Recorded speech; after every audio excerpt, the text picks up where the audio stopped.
Welcome to Friends of the Word. I'm here with an extremely interesting guest, Barbara Costello. We're going to take you through various aspects of her life and where she is now, but the origins of her life are fascinating. Barbara, thank you for having us. Thank you for having me. Really appreciate it. Thank you. And you watch Friends of the Word at Yes, times, I don't do. you? I do. I really do. And now you're going to be one of the topics. I don't know. I don't know how interesting I'm going to be, to tell you the truth. From what I know so far, tell me. I guess I want to know, what is the most profound influence of your life, and we'll go from there backwards and forward, I'm sure. You want to know what was the most important things in my life that directs me and help me? Yes. It may sound corny to you or something, but I think my God and Mary. This doesn't sound corny to me. I'm in the business. I know, but I really... In what way? Throughout my life, I'm very devoted to the Blessed Mother.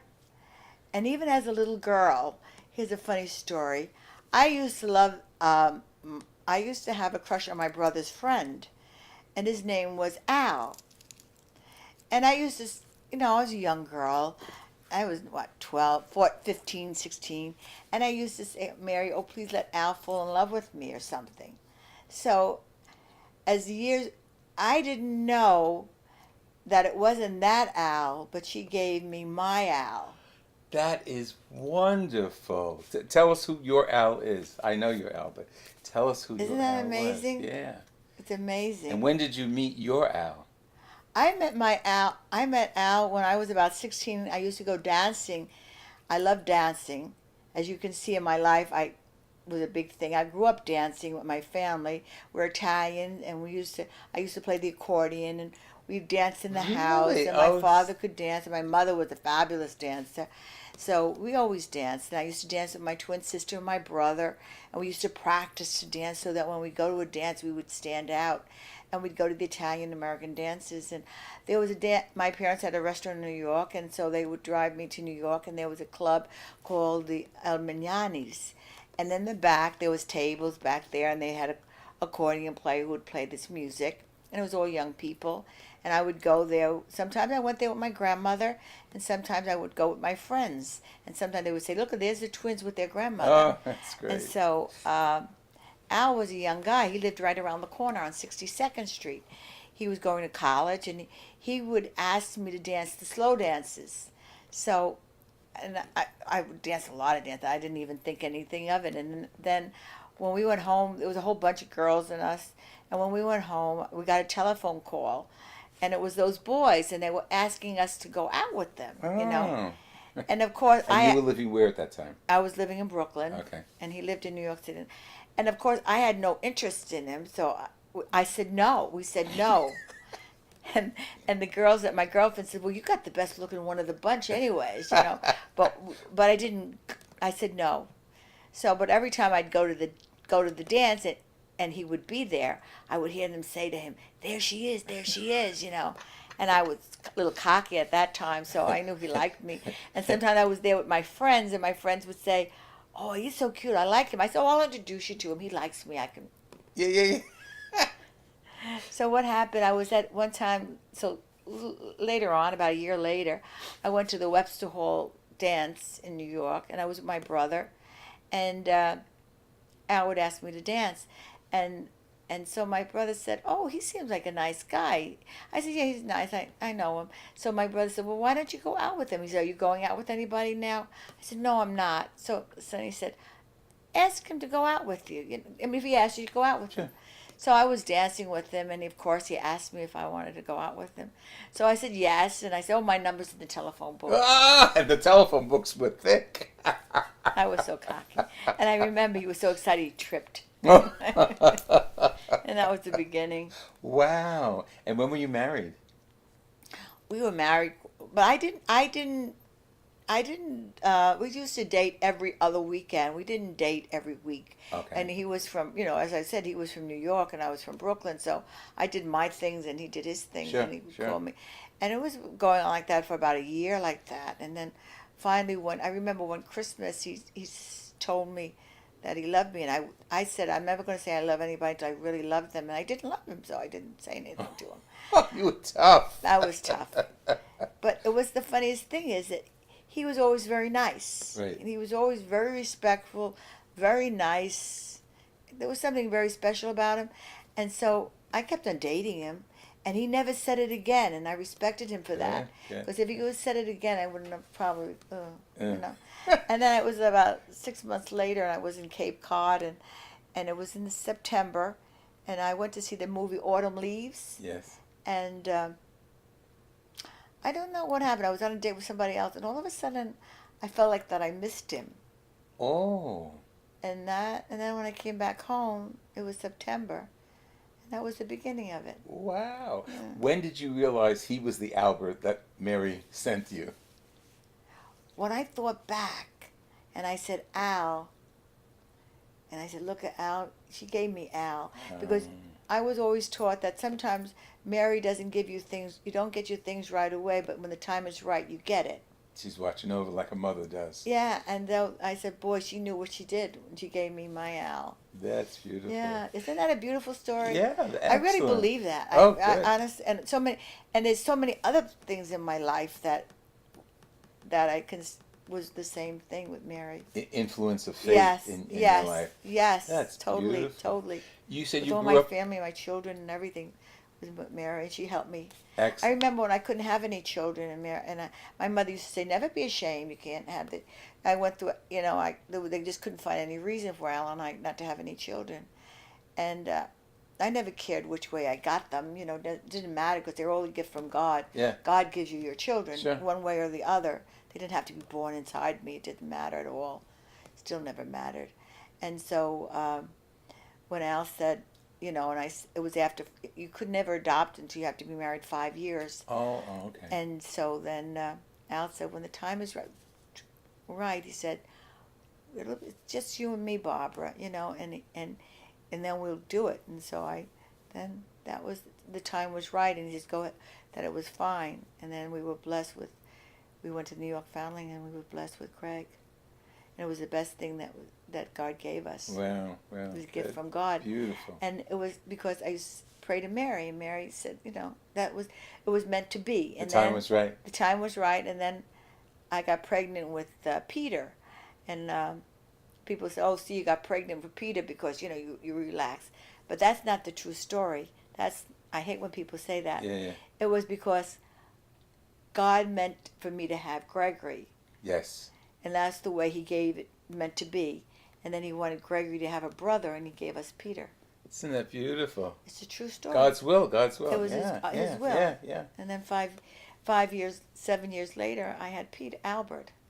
Wow. So you have 3 boys. 3 boys. Beautiful. 3 Beautiful. wonderful boys. Go back to your growing up. You grew up in Brooklyn, you said. Yes. I don't know Brooklyn, so describe it to me. What was that like? Well, Brooklyn was it's a beautiful, we lived in a brownstone.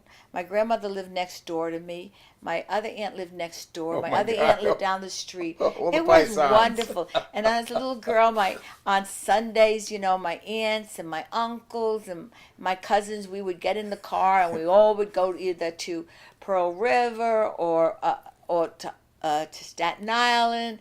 They would be eating and drinking and dancing and fighting, and a typical Italian group, Yeah. It was wonderful. I really miss that my family, my grandchildren, they don't know what a wonderful family I had because no one's alive anymore. They're all gone. Wow. You know what I mean? It was wonderful. It was Yeah. really great. And I mean, my parents had the restaurant, so my aunt would be at the house with us all the time, and somebody would be at Christmas time. My mother would make the raviolis and the torta like everybody did, and Sure. all my aunts and my cousins would come up to the house, and we'd have Christmas Day dinner and everything. Fantastic. It was So wonderful. they had a restaurant in Brooklyn?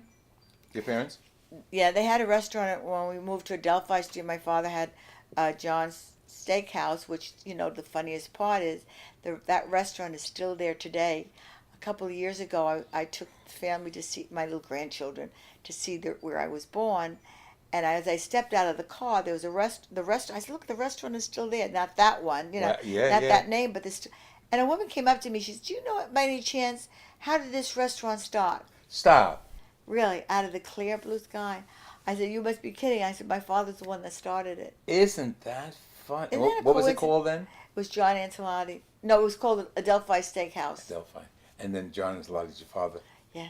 Wow. Adelphi. Yeah, that's what it's And called. he branched out after that restaurant, Yeah, didn't he? then he opened a one in Foley Square in New York, and down by in Foley Square Yeah, where all yeah. the business area was. Right. He opened it one there. Then he had one also in Brooklyn. He had one. I remember another bar and grill down in Brooklyn. He had one, and of course years and years before that he had Rose's Steakhouse with my grandmother during the war.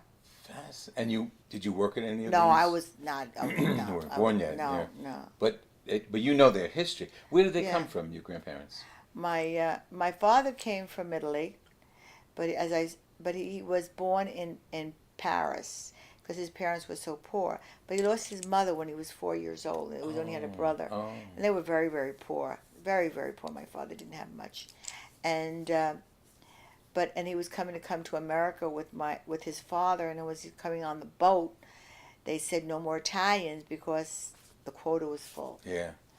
But they looked it up and they said the boy can come because he was born in Paris. So my father came in on a French passport.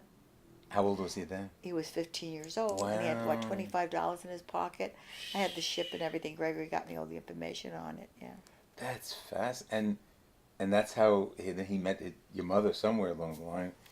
Well, he met my mother was the funniest thing. He met my mother when she was 13.